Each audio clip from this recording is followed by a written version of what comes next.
Drage sedmašice i sedmaši, dobar vam dan i dobrodošli na još jedan sat učenja hrvatskog jezika na daljinu. Danas ćemo govoriti o predikatnim rečenicama, odnosno obrađivat ćemo novo nastavno gradivo. Nakon ovoga sata prepoznat ćete predikatnu rečenicu, razumijet ćete njezino značenje, te ćete zamjenjivati imenski predikat predikatnom surečenicom u jednostavnim primjerima. Molim vas dakle da u svoje bilježnice zapišete naslov predikatna rečenica. Daćemo odmah i definiciju. Predikatna rečenica je vrsta zavisno složene rečenice. Pa se prisjetimo. Zavisno složene rečenice su složene rečenice, što dakle znači da imaju dva ili više predikata. Samim time to znači da imaju dvije ili više surečenica.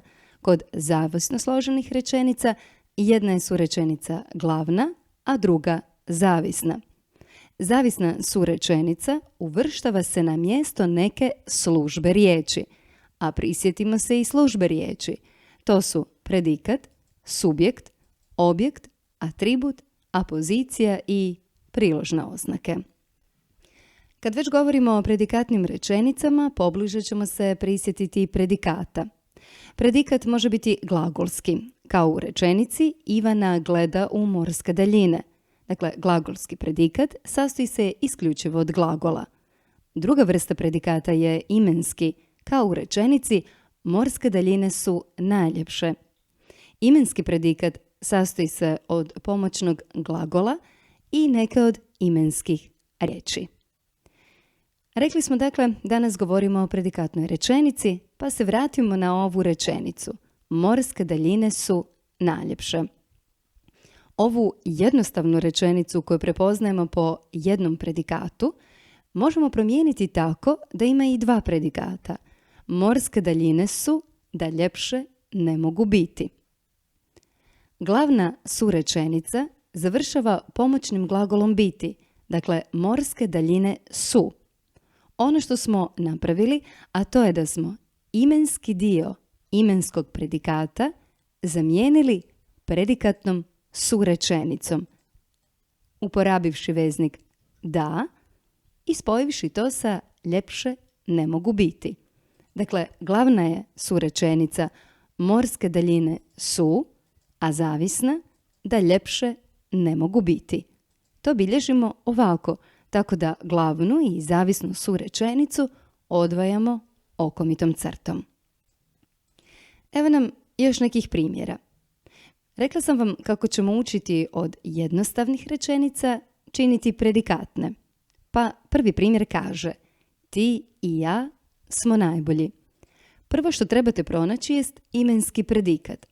Zatim ćete zamijeniti samo imenski dio imenskog predikata, dakle riječ najbolji, a glagolski dio ostaje isti.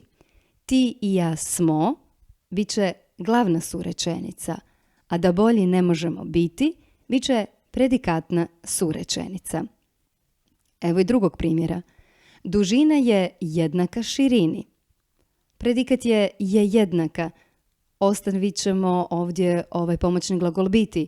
Dužina je, a zamijeniti moramo jednaka širini. To možemo učiniti na primjer ovako. Dužina je kolika je i širina. Sljedeća rečenica. Voćnjak je najmirisniji. Vjerujem da vam ovo neće biti teško. Imenski predikat je najmirisniji. Glagolski dio ostaje isti, a imenski dio predikata, ovo najmirisniji, moramo zamijeniti surečenicom. Dakle, voćnjak je, da mirisniji ne može biti. I još jedna rečenica. Luka više nije taj. Pazite, ovdje je imenski predikat izrečen pomoćnim glagolom biti i pokaznom zamjenicom taj. Kada od takvih jednostavnih rečenica moramo načiniti predikatne rečenice, onda pokaznu zamjenicu moramo zamijeniti odnosnom zamjenicom. Evo primjera. Luka više nije, kakav je nekad bio. Ili koji je nekad bio. Dakle, Luka više nije, koji je nekad bio. Pokaznu zamjenicu zamijenili smo odnosnom.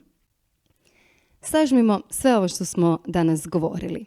Predikatne rečenice su vrsta zavisno složenih rečenica, a zavisne surečenice koje se u glavnu surečenice uvrštavaju na mjesto imenskog dijela imenskog predikata nazivaju se predikatne rečenice. Još jedan primjer. Ja sam taj. Taj je pokazna zamjenica, a nju zamjenjujemo odnosnom zamjenicom. Ja sam koji jesam. Sve što niste stigli zapisati, vratite filmić iz početka i molim da sve zapišete u svoje bilježnice.